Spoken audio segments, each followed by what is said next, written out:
Bismillahirrahmanirrahim. Assalamualaikum warahmatullahi wabarakatuh. Apa kabar semua? Semoga tetap semangat. Oke.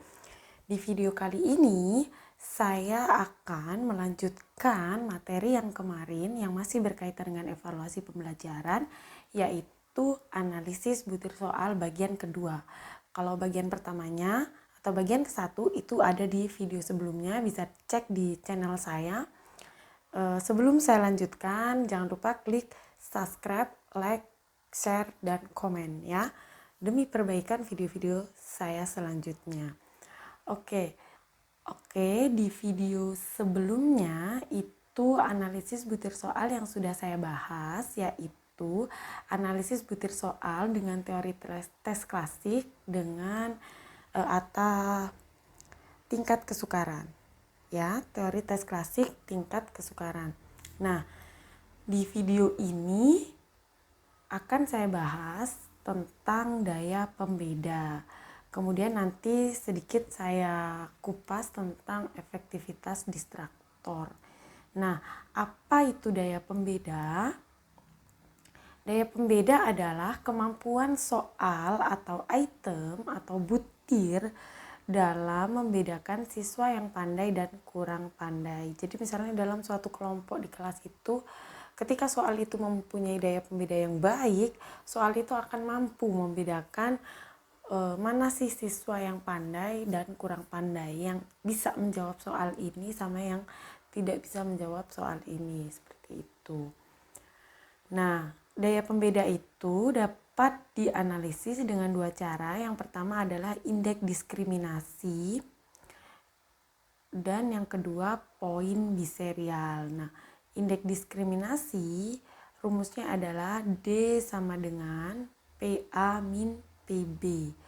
Kemudian kalau untuk poin biserial rumusnya adalah RP bis, ya ini koefisien korelasi poin biserial gitu, R simbolnya RP bis, sama dengan XI kuadrat dikurangi X kuadrat dibagi SX dikalikan dengan akar dari PI per 1 min PI.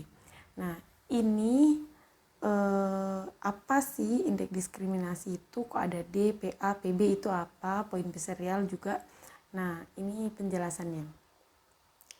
Untuk indeks diskriminasi, DA sama dengan PA min PB itu adalah D itu indeks diskriminasinya, PA itu proporsi peserta yang menjawab benar di kelompok atas. Kalau PB proporsi peserta yang menjawab benar di kelompok bawah. Ini rumusnya sama seperti P-nya itu sama seperti tingkat kesukaran. Jadi kalau belum paham tingkat kesukaran itu apa, mohon dipahami dulu bagaimana cara menghitung P atau tingkat kesukaran. Itu bisa ditonton di video saya selanjutnya, sebelumnya. Oke. Kemudian untuk yang daya pembeda menggunakan korelasi poin biserial, tadi kan ya rumusnya RP bis sama dengan XI bar gitu kan, XI bar dikurangi X bar per SX dikalikan akar dari PI per 1 min PI. Nah, apa itu RP bis? RP bis itu tadi koefisien korelasi poin biserial. Kemudian XI bar adalah rata skor atau rata-rata skor X untuk peserta yang menjawab benar pada item atau butir ke I gitu. Jadi kalau kita misalnya lagi ngitung daya pembeda nomor 1 atau butir ke 1 berarti I-nya 1. Kalau butir kedua berarti I-nya 2. Seperti itu ya. Kemudian X bar itu rata skor X. SX adalah standar deviasi atau simpangan baku dari skor X. Jadi nanti dari skor X itu skor total ya, skor total dari masing-masing peserta tes. Kemudian PI adalah proporsi peserta tes yang menjawab benar butir atau item ke I. ya. I-nya bisa 1, 2, 3 sama. I-nya ini sama dengan yang XI bar. Oke. Nah, dari kedua rumus itu ada kriteria daya pembeda. Nah, kriterianya adalah jika nilai D atau RP bis, nilai indeks diskriminasi atau korelasi poin biserialnya itu kurang dari 0 atau negatif, itu artinya tidak baik. Daya pembedanya itu tidak baik. Kemudian kalau nilainya antara 0 sampai 0,2 itu cukup. Kalau dari 0,2 sampai 0,4 itu sedang, kemudian 0,4 sampai 0,7 itu baik, dan lebih dari 0,7 sampai dengan 1 ya, dari 0,7 sampai 1 itu sangat baik.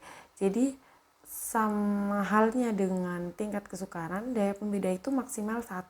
Nggak mungkin ada daya pembeda nilainya 1, atau 2, seperti itu. Jadi daya pembeda itu maksimal 1. Kalau daya pembeda itu rentangnya, kalau kemarin nilainya dari 1 sampai 0 ya, kalau daya pembeda ini dari rentang skor daya pembeda ya.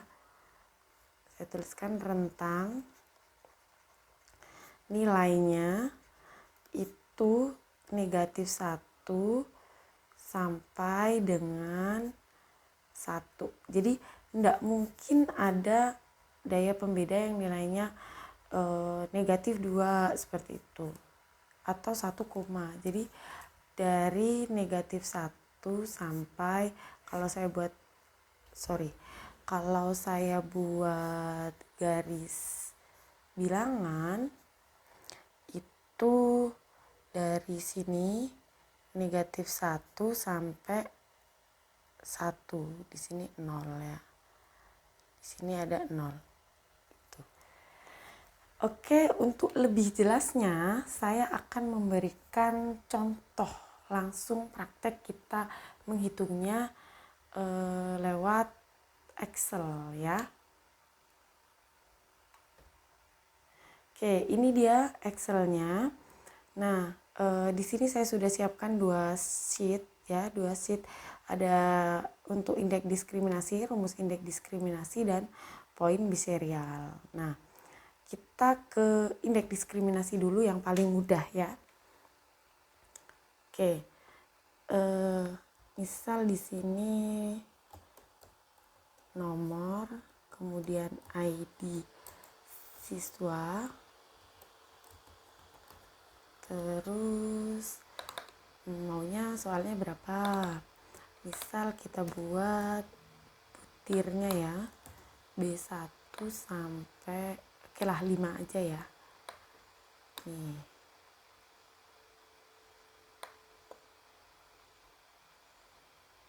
Oke. Nah, siswanya ada berapa? Siswanya misalnya ada 10 ya. Oke, misal SD underscore 001. Oke, ini ya. Oke, ini saya geser dulu nih. Nah, dari sini kita bisa mengetahui nilai daya pembeda. Kita buat dulu datanya. Kalau ini saya pakai run between ya, 0,1. Kalau 0 salah, 1 benar. Seperti itu ya. Oke. Nah, ini mau saya copy dulu. Base value. Oke, dari sini ini kita tinggal membuat atau menghitung daya pembedanya. Hanya saja kita harus mengelompokkan menjadi 2, kelompok atas dan kelompok bawah. Oke, kita cari skornya ya, supaya kita bisa menentukan kelas atas dan kelas bawah. kita auto zoom, enter, terus kita double klik. Oke, ini ya. Ini adalah skor totalnya. Nah, dari sini kita mau ini soalnya cuma 5 ya.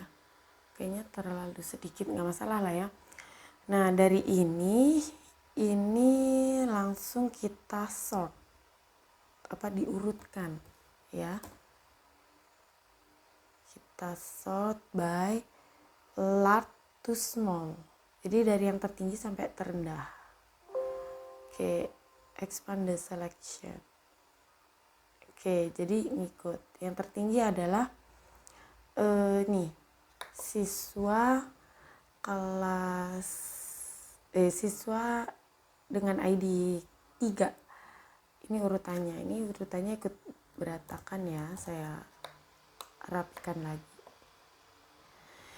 Nah, dari sini kita akan tandai yang ini kita jadikan kelompok atas, yang karena ini ada siswanya ada 10, jadi kita bagi 2. Kelompok atas itu dari nomor 1 sampai 5, kelompok bawahnya 6 sampai 10. Nah, tetapi karena di sini ada sama nih. Kalau ini kita bagi 2, ini kan sama-sama di tengah.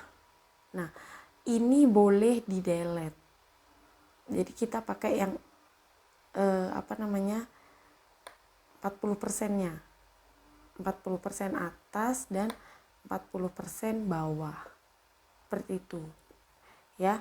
Jadi kalau misalnya ini kan sama. Kalau misalnya ini enggak sama, ini misalnya 1 ya, di sini 1, itu enggak apa-apa.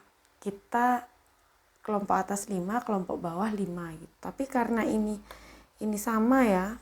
Jadi ini boleh kita delete. Oke, sekali lagi mohon diperhatikan ketika pas di tempat pembelahan siswa kelompok atas, maksudnya pembagian siswa kelompok atas kelompok bawah, ternyata ada yang skornya sama pas di tengah, itu boleh kita buang. Jangan khawatir, nah loh kan nanti siswanya nggak dapat nilai. Enggak, ini kan kita bukan menilai, ini adalah kita sedang melakukan analisis butir soal. Jadi kalau siswa di tengah nggak diikutkan untuk analisis butir soal, tidak masalah, seperti itu ya. Jadi biar enak, ini kita delete aja. Nah, ini adalah kelompok atas. Saya beri warna kuning ya. Oke, dan yang ini adalah kelompok bawah. Saya kasih warna hijau. Oke. Nah, dari sini kita akan menentukan PA. Ya kan? PA itu kita hitung dengan B. Kita cari dulu B. B itu apa? Ingat, lihat di tingkat kesukaran ya. B itu jumlah yang menjawab benar untuk butir nomor 1. Jadi di sini. Oke, kita lihat 1 ya. Kemudian kita bisa copy paste ke sini. Nah, sini sampai sini aja, jangan di sini. Ini kan tadi skor hanya untuk kita mengurutkan dari siswa tertinggi sampai terendah. Kemudian kita cari PA. PA-nya adalah sama dengan B per, nah pernya berapa? 4, karena siswanya ada 4 di kelompok atas. Kalau kelompok atasnya ada 15, berarti B ini jumlah yang menjawab benar dibagi 15, seperti itu. Oke, ini kita copy ke samping. Nah, ini nilainya ya. Kemudian kita cari B untuk kelompok bawah. Ini PB. Oke. Tusung. Ini enter. Oke, kita copy PB-nya 1/4 juga ya, karena kelompok bawah juga 4 orang. Oke, ini dia hasilnya. Jadi kita tinggal mencari D-nya. D. Oke, saya kasih warna apa ya? Biru ya. Oke.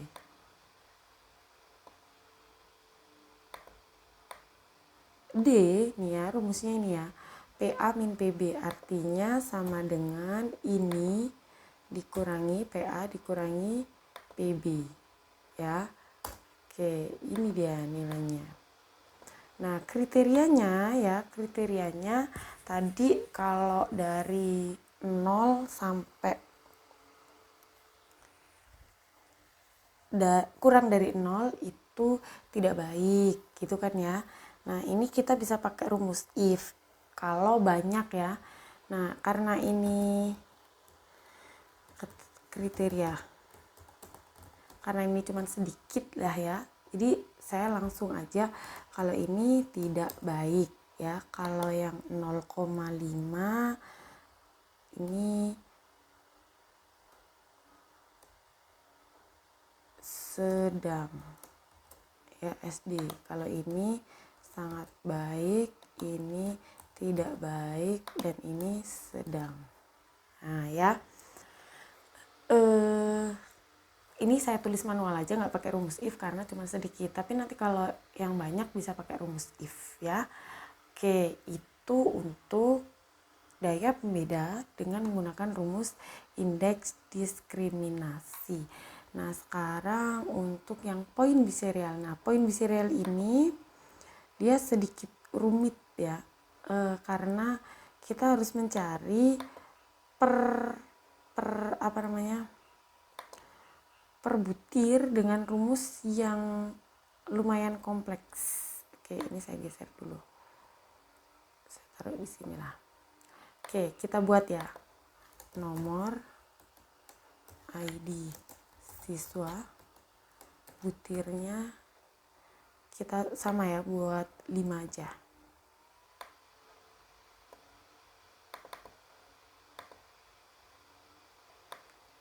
Tidak terlalu kecil ya. Oke.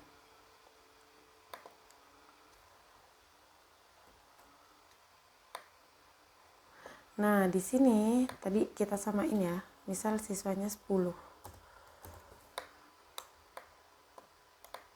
Kalau latihan mah nggak usah banyak-banyak ya, 10 aja cukup. Yang penting teman-teman semua paham konsepnya seperti itu. Misal SD 001.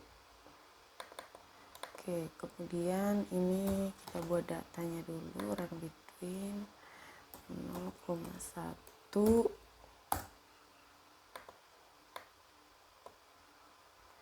Oke, kita kontrol A, kontrol C, paste value. Nah, kalau di sini kita hanya perlu skor totalnya, kita nggak perlu mengurutkan. Jadi tetap kita cari skor total, hanya saja fungsinya bukan untuk pengurutan ya, dari yang tertinggi sampai terendah.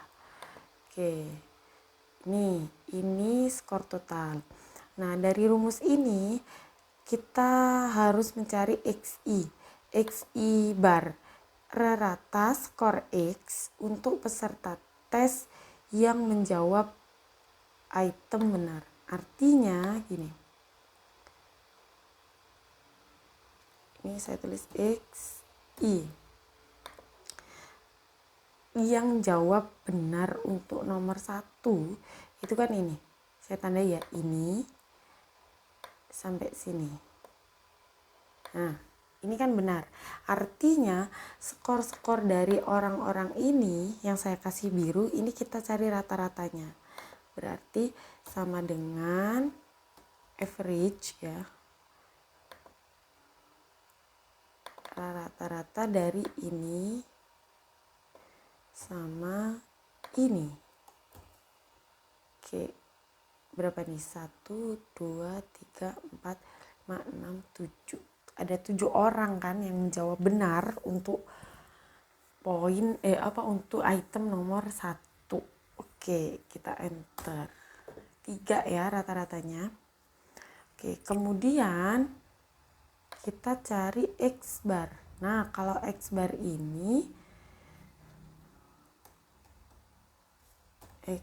oke, saya tulis X bar aja ya, karena XI bar.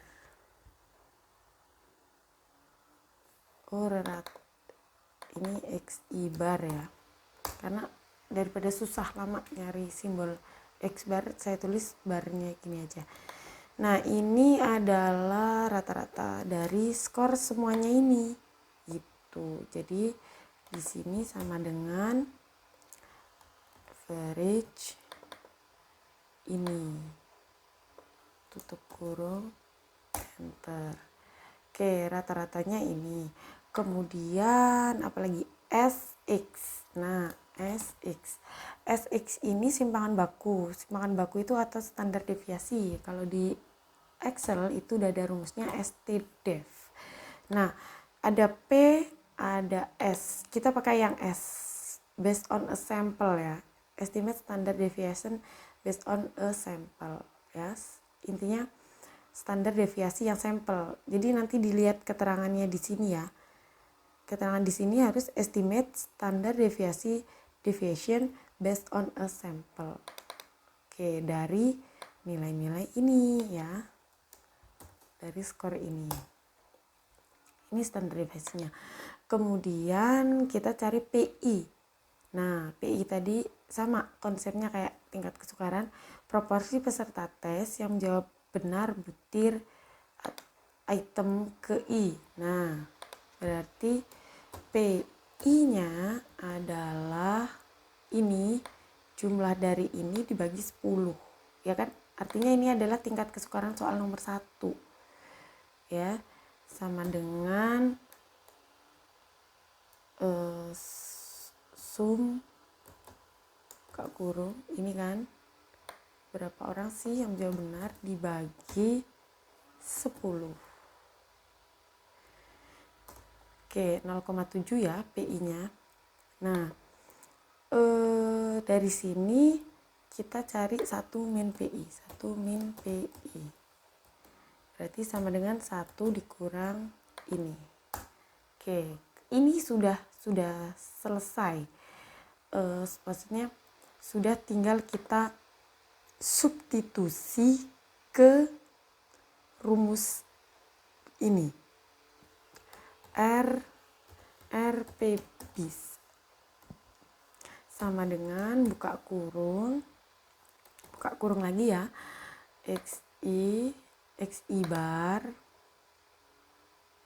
ya, rata-rata ini dikurangi X bar, tutup kurung, kita bagi dengan standar deviasi. Nah, ini baru kita kalikan dengan square root. Akar itu square root atau SQRT dari PI dibagi buka kurung dibagi ini 1 min PI, tutup kurung ya. Oke, ini aja. Oke, kita enter. Nah, ini dia hasilnya 0,43. Nah, ini rumus ini daya pembedanya baik ya. Oh ya, tadi saya salah ya. Kalau 0,5 itu baik ya. Dari 0,2 sampai 4 sampai 6, 4 sampai 7 ya. Ini B ya. B. Nah, ini berarti daya pembedanya baik. Nah, kalau daya ini, rumus ini nggak bisa langsung kita copy ke samping. Karena apa? Yang bisa kita copy ke samping itu ini, X bar. Asalkan ini kita kunci biar nggak gerak. Ya. X barnya ini kita kunci, kita kasih simbol dolar. Jadi X barnya ini. Kemudian SX-nya juga kita blok, gini caranya. Terus tekan F4 kalau di laptopnya ya. Oke. Terus P-nya sama, ini bisa kita copy.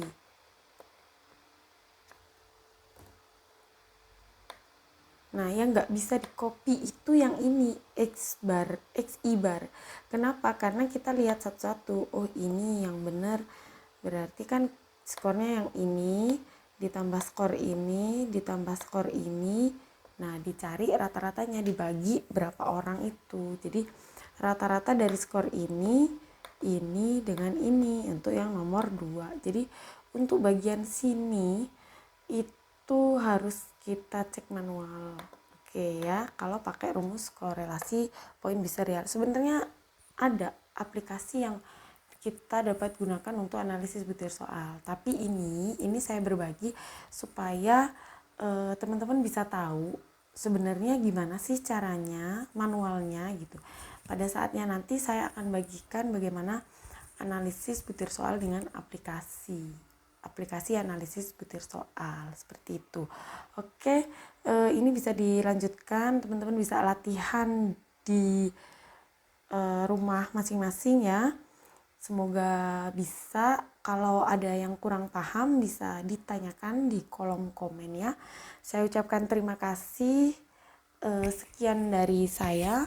Mudah-mudahan bermanfaat. Sampai jumpa di video-video selanjutnya. Saya akhiri. Wassalamualaikum warahmatullahi wabarakatuh.